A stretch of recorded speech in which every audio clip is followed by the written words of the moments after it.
Hey everybody, how's it going? Hope you're having a lovely day. So today I'd like to discuss the right to repair bill that was passed in New York State but never signed by the governor, and just give you my thoughts on what I think is going to happen over the next few days. I've been getting a lot of messages in my inbox since that CBS News piece that I was featured in. So there was a right to repair bill that after 7 years finally made it through the legislature, and it passed 147-2 in the Assembly, 59-4 in the Senate, which is pretty much a veto-proof majority, and the governor has still not signed it for 6 months, which is pretty much what I predicted in this very black-pilled video that I did 6 months ago. Now, there have been reports that people have been going to the governor and saying that there's a lot of opposition to the bill. Here's why you shouldn't sign it. Here's how horrible it is. And they have something called the Repair Done Right Coalition, which I talked about in this video that I did back in August.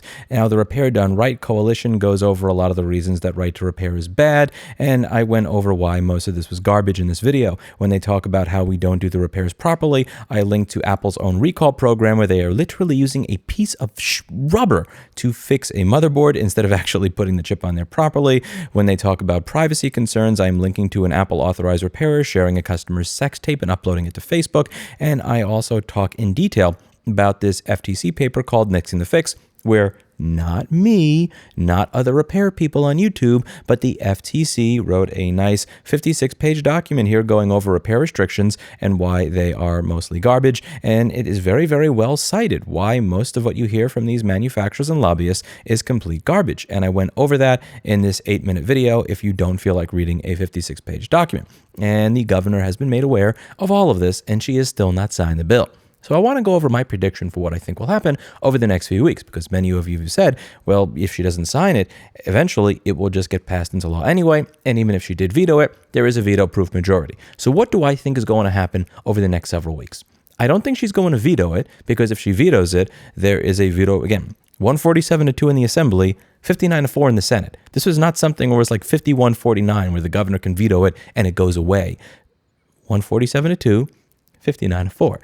There's really no vetoing this. Now, if she lets it pass, it passes. And that can't happen because that would mean that New York State passed a good piece of legislation.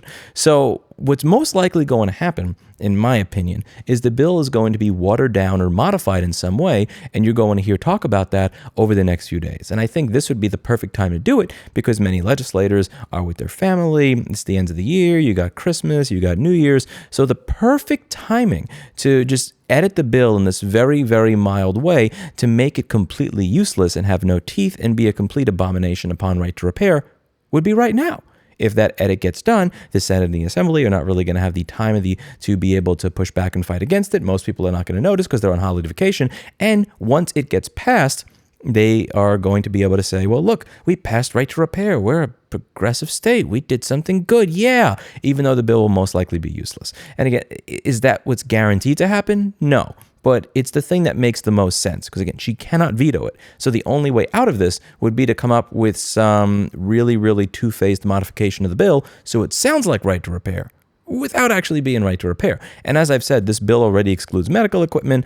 This bill excludes farm equipment. So again, there's a lot that has been excluded from this bill in the hopes of making a deal that I'm already not a fan of. Again, I do think that hospitals should be able to fix a motor that allows you to adjust the chair in your $35,000 operating table without having to buy a new $35,000 operating table. I believe they should be able to replace that $200 or $300 motor in the actual chair by somebody who knows what they're doing.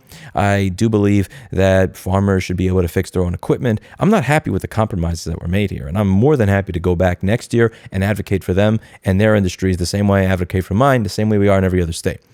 But there's no way in hell this gets watered down anymore and still gets considered right to repair. I think that's what's most likely going to happen. There's going to be some ridiculous edit in there which says must be authorized by the manufacturer, only gets access to this specific thing. It's going to be something that at the end of the day doesn't allow me to be able to fix a motherboard without going through the same Nicolas Cage Lord of War supply chain that I usually do and going to VinaFix to get a pirated copy of my schematic. And I really hope that that's not the case. Trust me, I would like nothing more than for it to be simple. But at the end of the day, you must understand, this is New York State politics, this is New York State bureaucracy, this is New York State government. The likelihood of them getting this right, I've got some doubts. Anyway, let me know what you think in the comments down below. That's it for today, And as always, I hope you learned something. Links to everything I discussed here, including the FTC paper, my comments on the FTC paper, my thoughts on the Repair Done Right Coalition garbage, will all be seen down below for anybody interested in reading it. I also have a matrix chat for anybody who wants to bring this type of stuff up, talk in general, write letters that I read and that other people can comment on and all that type of stuff. There's a link down below for that. So with that, I will see you later. By the way, there's no cat in this video. There's no cat in this video. Right to cat. The next bill that we fight for is the right to cat. Bye now.